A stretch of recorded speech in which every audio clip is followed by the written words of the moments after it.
Mr. Young, and the gentleman from Massachusetts, Mr. Markey, will each control 30 minutes. And the chair now recognizes the gentleman from Alaska. Madam Chairman, I ask the unanimous consent to revive and expend. Without objection. Madam Chairman, the Americans suffering from $4 a gas today, $5 a gas, must feel like they're experiencing a sense of deja vu. It was just 3 short years ago in 2008 when gasoline prices reached a record high of $4.11 a gallon. Those high prices cut deep into the pockets of Americans that summer and generated enough public outcry to force Congress to act. That fall, a Democrat-controlled Congress and a Republican president took bipartisan action to lift the offshore drilling ban that had been in place for decades.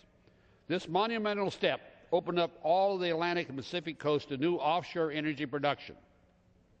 3 years later, most Americans would likely be shocked to learn that no energy development has happened in these new areas, and they're actually once again been placed off limits. The progress that was made in 2008 by lifting the drilling moratorium has been completely reversed by the Obama administration. The president says he wants to win the future, but his policies are taking us back to the past. Now American families and businesses are once again facing $4 gasoline, as I said, $5 by the 1st of June, and we're no further ahead in expanding America's energy production than we were 3 years ago. That's outrageous and unacceptable. The House has already passed 2 bills to increase offshore energy production, that create jobs and lower prices. Today, we'll vote on a 3rd offshore drilling bill, H.R. 1231, in order to reverse the moratorium that President Obama has single-handedly placed on new offshore drilling. This bill requires that administrations to move forward with offshore lease sales in areas containing the most natural oil and natural gas.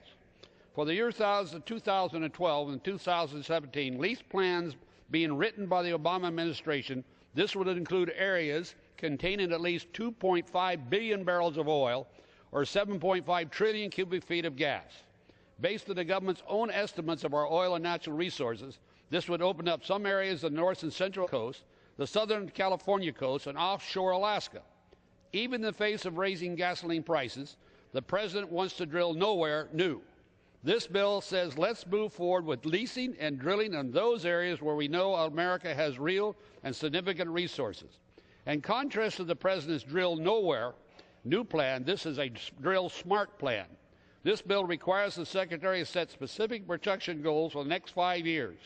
For the 2012 and 2017 plan, it sets a goal of 3 million barrels of oil per day and 10 billion cubic feet of natural gas by the year 2027.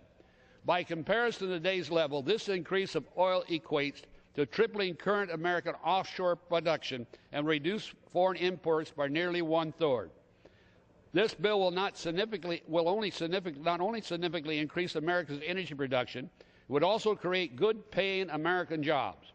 Economist Dr. Joseph Mason testified that this bill would create 250,000 jobs short-term and 1.2 million jobs long-term. This bill will also generate hundreds of millions in new revenue to help strengthen our economy and pay down the national debt.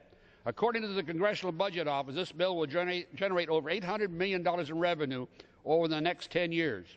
Recent polls show that the majority of Americans, Republicans, Democrats, and Independents all support increased offshore drilling.